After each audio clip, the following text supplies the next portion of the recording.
Manatee Magic, the tale of a manatee on his winter migration.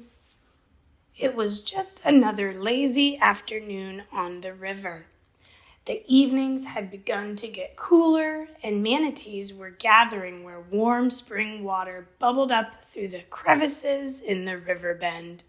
They came to these springs every year to keep them warm through the winter months. An anhinga bird was sunning itself on a dead tree, and there was a sense of peace. Munch, a young manatee, had recently arrived. He'd swum south for the winter, and at 3 years old, it was the first time he'd made the journey without his mother. He jostled playfully with the other manatees, checking them out with his whiskers, introducing himself to them. The manatees were busy feeding on their favorite aquatic plants, but some of them stopped to play with Munch. They rolled this way and that, performing somersaults while they called and whistled greetings. Happy to be with his new friends, Munch realized he was hungry too. Eating was one of his favorite pastimes, and these underwater plants were yummy. Plop went the water next to him as a red-bellied turtle slid into the river. It came face to face with Munch, but swam quickly away, startled. That little guy was very shy, thought Munch. Sorry to have frightened it. Ready for a nap, Munch dozed peacefully, lulled by the gentle current of the river. His tummy felt wonderfully round and full. He didn't notice two snook swimming silently by. Suddenly, the peace was shattered by the roar of a boat engine. Munch knew the sound meant danger. His mother had taught him that. Quick, he panicked. I must dive. He hoped the water wasn't too shallow. In the wake of the boat, Munch checked himself over. He was okay. Looking around, he wondered, how are the rest of my friends? Old Hugh Manatee had been hit. The boat's sharp propeller had cut his back. This was nothing new for Hugh. He had a zigzag of scars from boating accidents. Slow speed, the river signs read. Hugh found humanity a mystery. People don't care, he wondered. In the weeks that followed, Munch kept busy eating, sleeping, and playing with the other manatees. Before long, spring arrived, and a sense of excitement filled the air. In the trees above the river, the roseate spoonbill colony was particularly busy with their newly hatched chicks. Every time Munch came up to breathe, he was greeted with a barrage of squawks from above. All the babies seemed to be calling at once, "Feed me, feed me!" Munch thought their pink feathers were the prettiest he'd ever seen, but he was very happy to go back under the water where it was quiet and calm. Things had started getting busy under the water, too. Some of the manatee cows were getting ready to give birth. They'd been carrying their babies for 13 months, and Munch thought their bellies were looking very large indeed. Baby Minnie was born early one morning and took Munch by surprise. How cute she was.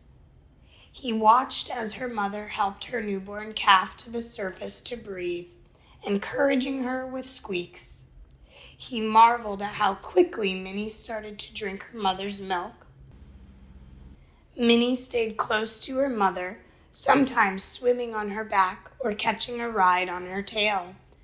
When she grew tired, she tucked herself under her mother's flippers to rest.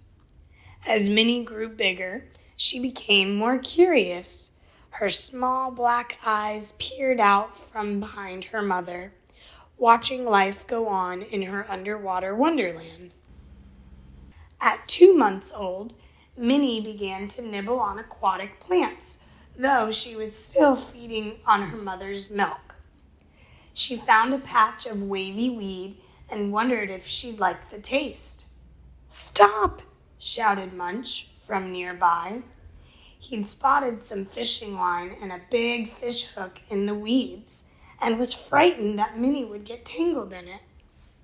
She drew back just in time, and it was soon safe again by her mother's side. From then on, Minnie and Munch were firm friends. They played together every day, exploring the river. Minnie's mother was never far away. Their favorite game was tag, which they loved to play between the mangrove roots. Hiding in the root systems were hundreds of baby fish. They'd dart this way and that to get out of their way. One day, as the two friends surfaced to breathe near the riverbank, they saw a big alligator. They had seen her before, peacefully mingling with the manatees, but today she clearly had something else on her mind. "What is she doing?" wondered Minnie and Munch. They swam closer. On the shore, the alligator's large nest was a mess. "Look!" cried Munch. "Her eggs have hatched." The new mother was now surrounded by her clutch of babies, all grunting with excitement, and she grinned. As they watched the new gator family, Minnie and Munch heard a small, bossy voice. "Hey guys, out of my way. I've got to hide so a heron doesn't eat me." It was one of the baby gators as he scrambled under a nearby water plant. "He's rather small to be so sure of himself," Munch thought. The baby gator continued boastfully. "I'm Giz, and I'm going to grow up to be a big alligator one day." Minnie and Munch laughed. "There are a lot of lessons you have to learn first," they chorused. His mother seemed to agree. Quick as a flash, she grabbed Giz in her mouth and gently brought him back to the nursery pool. "I guess we'll be seeing you when you're big enough to come out and play, Giz," chuckled Munch. As they turned to go, "Grunt," came a muffled reply. With the warm summer temperatures came change. Some of the manatees had already begun to swim north. Minnie and Munch were having so much fun, they hadn't noticed them go. "Will I see you next winter?" Munch asked his young friend. "Yes," she called as she swam after her mother. "We'll be sure to come back again." Munch sighed. It had been the best winter ever, but now he must start a new journey.